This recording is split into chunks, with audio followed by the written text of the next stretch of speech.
Show me the reason you have no money.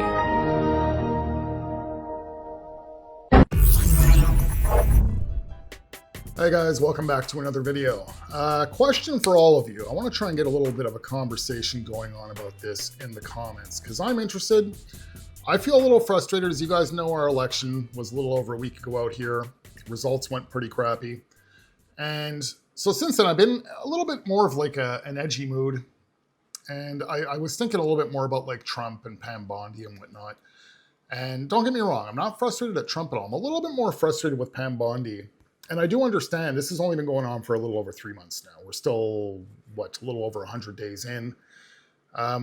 I was honestly expecting her to be a little bit more hardcore. I feel like Trump's taken his foot off the gas a little bit, but I mean, he can't go full throttle the whole 4 years, right? But he does have to keep in mind, and this is what's really important here, guys. He signed a lot of executive orders. And as we all know, whatever ones are not codified into law, they'll just be unwritten when a Democrat gets back in office. So either the Trump administration has to be extremely confident that somebody like J.D. Vance will be taking over for Trump after he's done, or they got to start getting things codified into law. I was thinking about this like when it comes to like YouTube and online platforming, how Trump was putting free speech, making it like, an executive order that free speech has to be free speech. There's no more censoring online. What is it to really stop it? If you really think about it, there's not supposed to be any more censoring online, yet we all still feel like we're walking on eggshells on YouTube. I know you guys can be pretty free in the comments and say what you guys want to say, but I kind of can't. There's certain comments that you guys make that I would just love to comment on and put a little heart, but I almost feel like YouTube's watching and it's like, I can't promote that. So it is a little bit frustrating there. But say more for instance, with the whole Epstein list, what do you guys really think is going to happen with that? Do you think we're actually ever going to see anything happen there? Do you think we're just being distracted by the whole Diddy thing? Or are they finally ever going to really put their foot down and really, I guess, use the term, get some heads cracking? I thought by the first 100 days, and obviously these procedures are a lot more complicated in the background than we know of, right? It's not like all of a sudden Trump can get in office and say, arrest everybody. It doesn't work like that. I can accept that. But I thought by 100 days in, we would see really something. Now, maybe the ball's rolling on a few things, but don't you guys feel that things would be a little bit different if we did have Matt Gaetz as the Attorney General? I still think that was Trump playing chess just to get Pam Bondi in. He knew that they were going to try and take Gaetz out, so he was kind of like the sacrificial lamb. But Matt Gaetz would have been incredible as an Attorney General, and it really does frustrate me because I think all these people that are making threats about Trump online and all these people that are claiming that they live in this fascist dictatorship, yet they're speaking freely about taking out their president. Look what Matt Gaetz was doing to The View when they would, pretty much defame Matt Gaetz. They were all of a sudden getting legal letters. Pam Bondi, and I hate to say that I'm not happy at the job that she's doing, but I feel that she's a bit of a pushover. She doesn't even seem intimidating when she talks. I really thought that she was going to come in and be like hardcore, but I got to say myself, honestly, unless you guys open up my eyes to something else, I'm honestly disappointed in her so far. I'm really hoping that maybe she proves me wrong, but I kind of feel like she's a dud. I feel that she may not have been the right choice. But again, maybe I'm wrong. Maybe it's too early and I'm just a little bit frustrated. Either way, guys, sorry for the rant. Besides that, let's get into the video. You're dead? Oh, sorry. You fucking asshole, fucking stupid. I just saw a picture of Donald Trump and he was getting photographed or something, but he was standing on pads because he leans forward so bad whenever he tries to stand straight. And just seeing these little bean bags underneath his toes while he's trying to take a presidential photo shoot, we're so cooked.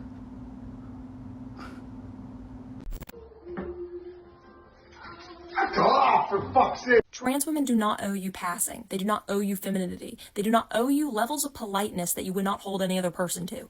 They are allowed to be confident. They are allowed to be self-assured. And above all, they should be treated the way any other woman is treated. Trans women deserve protection, acceptance, respect, and not being held to insane standards that no one else is held to, because they all too often are. The art of the deal. Promise everything, deliver nothing, and blame Biden. Fucking asshole, you. So here in America, we're just okay with deporting our own citizens. Like, that's for some reason a thing. I'll never understand how that's a thing, though.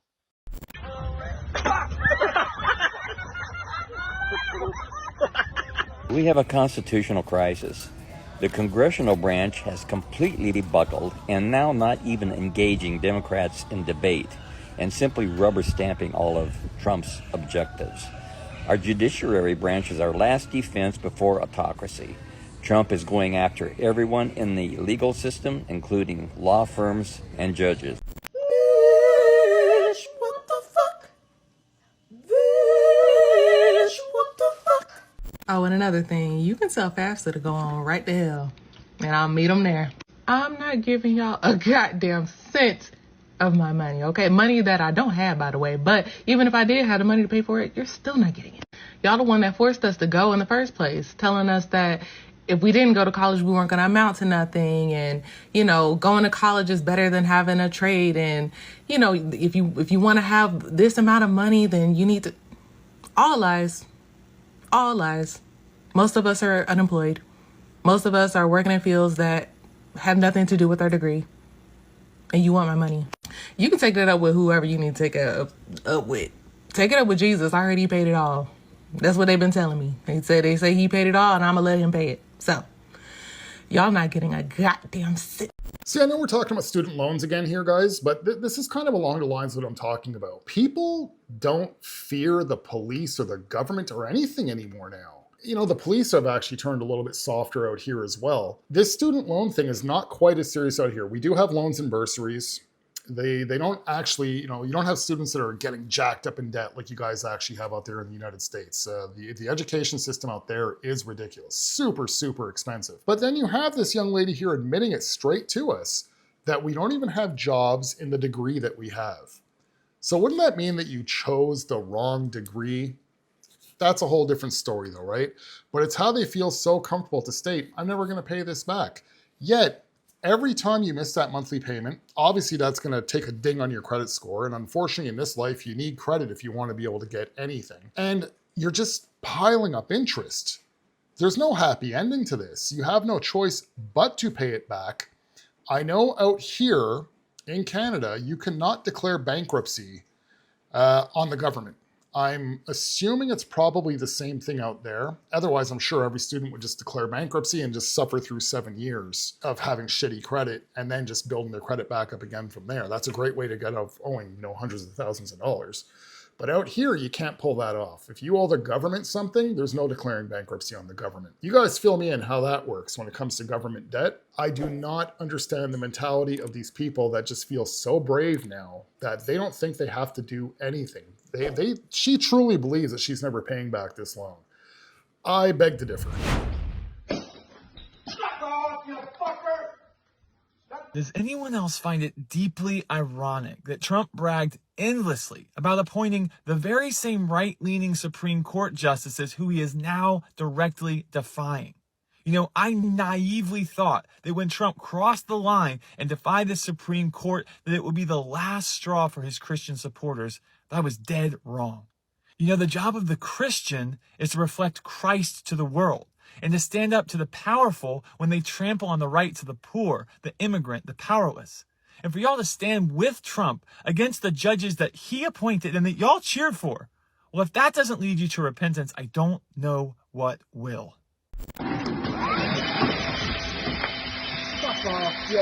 Good morning, everybody. It's Ginger GM here, and I just want to let you know that if you have a father or brother that supports Trump even now, I need you to know that they're not a man. They're not. They are in no way whatsoever a man and can never call themselves that. Ever.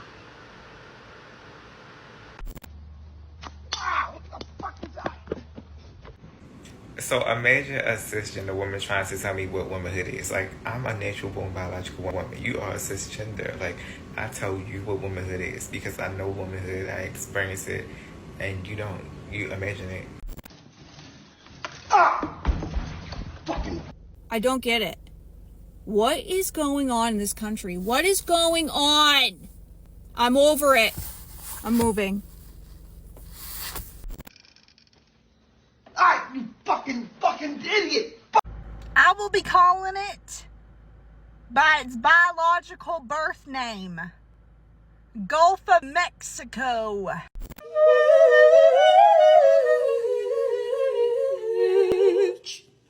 Bitch, what the fuck?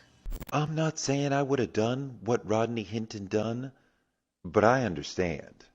Police shot his son in the back multiple times. What kind of rage do you think a parent would feel learning that the police had shot their son in the back? I would not have done that, but I understand. Hinton used his car to take a life, and the life of somebody who was not part of taking his son's life, but the level of anger and rage that he felt consumed him. I'm not saying I would have done it, but I understand. This is the rage that propelled thousands and thousands of us into the streets after George Floyd and Breonna Taylor. And I'm not saying this is the way to get free. I'm not saying this is what other people need to do. I wouldn't have done it, but I understand. Okay, obviously he's speaking in sarcasm. What did he say his name was? Rodney Hinton? Guys, I honestly know nothing about this story. I heard about this for the first time today. I've kind of blacked out in a few things, and I've heard about this for the first time today. So I'll be honest with you, I don't know the full story, and this is why I chose to speak on this clip, to be honest with you guys. I'm going to assume that Rodney Hinton is a black man. Pieces of the puzzle I'm putting together is a black kid was shot in the back by a cop multiple times. Totally unfortunate situation. This is terrible. Honestly, and that's no joke. This is terrible, especially multiple times in the back. There's really no excuse for that. Some cops are just a little bit too trigger happy. But obviously he's being very sarcastic here. It's kind of like the Trump videos of like, I'm not going to say what it is, but you know what it is. It's long. That's what this makes me think of. So my question would be, because he understands, right? You can imagine the rage and the anger. You guys might know where I'm going with this. But when it comes to Carmelo Anthony and Austin Metcalf, does that mean that Austin Metcalf's father should be okay with his rage and anger, and that gave him the reason to go after Carmelo Anthony? I highly doubt it, right? What if it was the other way around, though? And if the white kid stabbed a black kid in the heart, is it okay then for the black father to have so much rage and anger and go after the white kid's family because you'd understand? This is a very unfair, very unlevel playing field. And racism is growing, and it's growing strong right now. And this is something that needs to be nipped in the bud right away. And I don't see, I got to be a little touchy here with how I'm speaking about this, but I don't see majority of the issues coming from the white side of the playing field right now. I'm seeing majority of the issues coming from the black side of the playing field. We need to come back together. We were coming closer together, and then a certain president, a little over a decade ago, started to create division again. Another president, as of more recent, started to create more division again. And the one president that everybody thinks is a racist is trying to put an end to that division.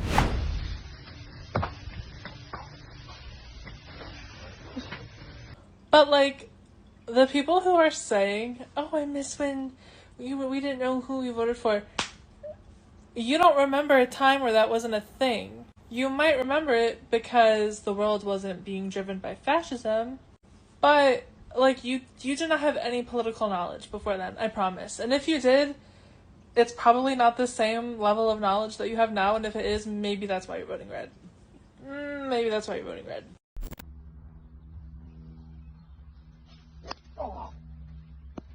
I don't want to see you celebrating Cinco de Mayo, okay? I do not want to see none of this motherfuckers celebrating el Cinco de Mayo, okay? It doesn't belong to you. You don't deserve not even one fucking margarita, bitch. You don't deserve nothing. Not even a fucking salsa. Oh, fuck! Come on! Since MAGA wants to throw shade, I'm gonna throw some. Listen, you guys with your 5th grade level fucking taunts at me, come on, I have heard worse. I've lived worse. Nothing you say bothers me. Fuck off.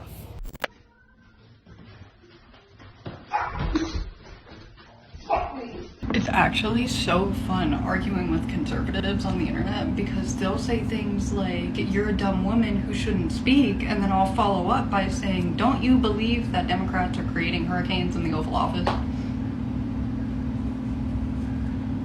Yeah.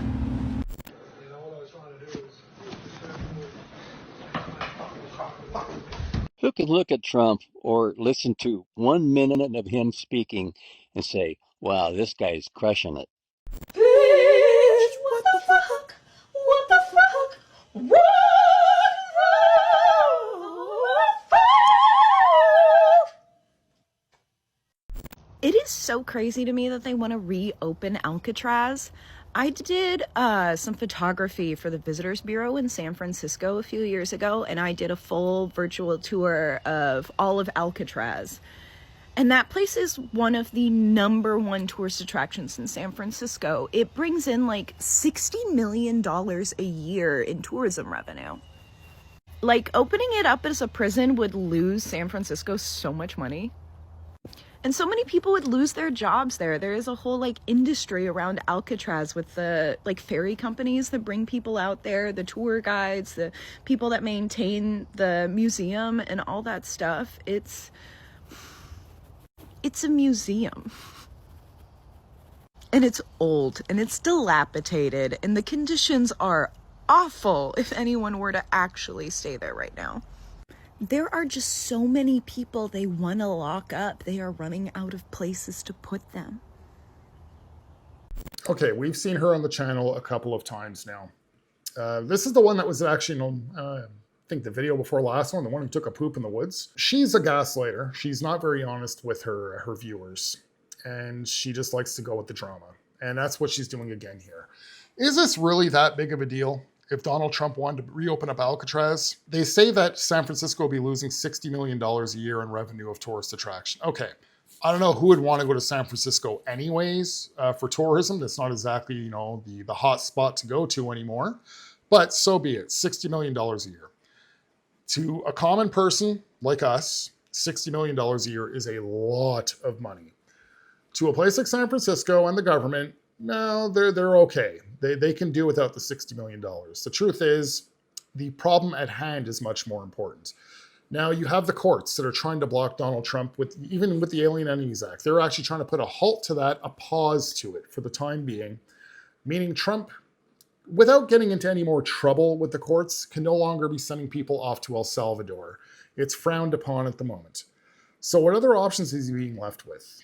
He's going to have to start thinking locally. He can't just let these criminals that are on the streets out there in the United States continue to roam the streets. ICE has to continue doing their job. This was his mandate. This is why people voted for him. It wasn't just all about eggs and cheaper gas. It was about making the country safer and locking up that border. And look how quickly he locked up that border. So now it's time to get the people that are not supposed to be there out. When it comes to the whole financial end of this Alcatraz thing, I'm going to actually let the outro clip speak for itself. It actually complements this clip here. If you're new to the channel and you like this type of content, please consider subscribing. If not, if you can either like the video, share the video, comment on the video, and interact with it in one way or another, that'd be greatly appreciated. Until then, I shall see you guys in the next video. Have a good one, guys. It brings in like $60 million a year in tourism revenue. Like, opening it up as a prison would lose San Francisco so much money.